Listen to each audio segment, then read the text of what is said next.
The Final Messenger, Part 3. Excerpts of what well-known figures have said about Prophet Muhammad. A great deal of literature has been written about Prophet Muhammad, peace be upon him. Below are just a few statements from well-known figures. Lamartine, the famous historian, asked, "If greatness of purpose, smallness of means, and outstanding results are the three criteria of human genius, who could dare to compare any great man in modern history with Muhammad?" Lamartine concluded, "As regards all the standards by which human greatness may be measured, we may well ask, is there any man greater than he?"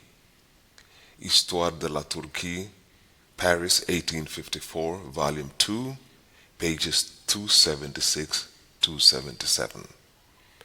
In his book, The 100, a ranking of the most influential persons in history, Michael H. Hart stated, "My choice of Muhammad to lead the list of the world's most influential persons may surprise some readers and may be questioned by others, but he was the only man in history who was supremely successful on both the religious and secular levels." Hart concluded that it is this unparalleled combination of secular and religious influence which I feel entitles Muhammad to be considered the most influential single figure in human history. In his book, The Genuine Islam, Sir George Bernard Shaw wrote, "I believe that if a man like him were to assume the leadership of the modern world, he would succeed in solving its problems in a way that would bring to this world much needed peace and happiness."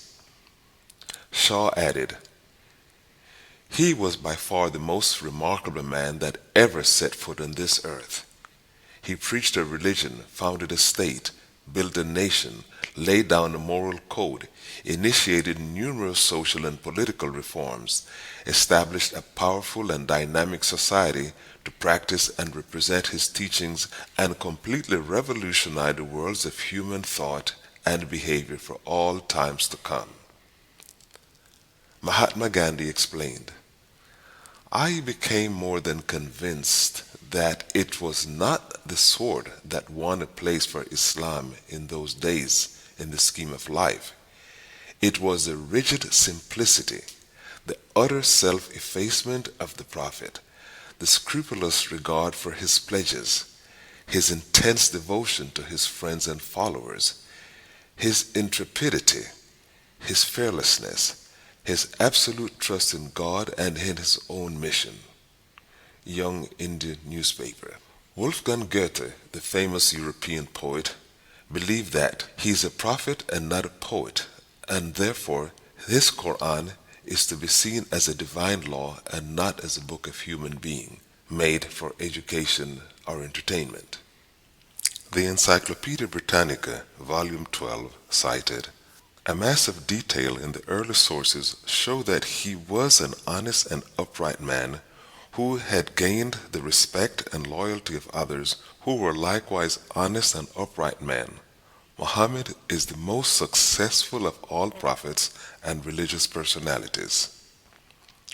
Thomas Carlyle stated in Heroes and Hero Worship, how one man single-handedly could weld warring tribes and wandering Bedouins into a most powerful and civilized nation in less than 2 decades.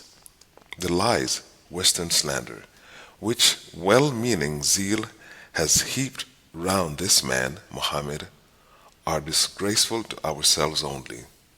John Esposito, a university professor of religion and international affairs, director of the Center for International Studies at the College of the Holy Cross, and founding director of PABT Center for Muslim Christian Understanding, Georgetown University, USA, pointed out in his book Islam, the Straight Path, Muhammad was among those great religious figures, prophets, and founders of religions whose remarkable character and personality inspired uncommon confidence and commitment.